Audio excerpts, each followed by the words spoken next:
Au commencement, à Notre-Dame-des-Landes, bien avant les zadistes, il y avait les villageois, guère enthousiastes à l'idée de voir décoller des avions chez eux. Qu'est-ce que ça vous fait, vous, de savoir qu'il y aura un aérodrome ici? Alors, on aurait autant aimé pas, mais... De mon Dieu, je ne resterai pas quand j'entendrai le vacarme.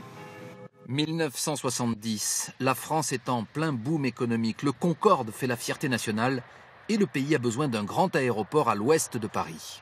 Ce terrain est exceptionnellement situé dans une zone, d'une part, où l'urbanisation est très faible. Mais le projet reste en sommeil pendant de longues années. Choc pétrolier, trafic aérien insuffisant et arrivée du TGV, l'agglomération nantaise a d'autres priorités que cet aéroport géant. Jusqu'à l'an 2000, sous Lionel Jospin. Et sa ministre Dominique Voynet, écologiste et pro-aéroport, les temps changent. Il est apparu nécessaire de déplacer l'aéroport actuel sur le nouveau site de Notre-Dame-des-Landes.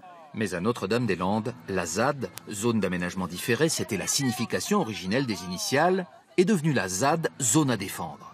Agriculteurs et écologistes font cause commune. Notre-Dame-des-Landes devient le Larzac des années 2000, un symbole du refus exprimé par une chaîne humaine.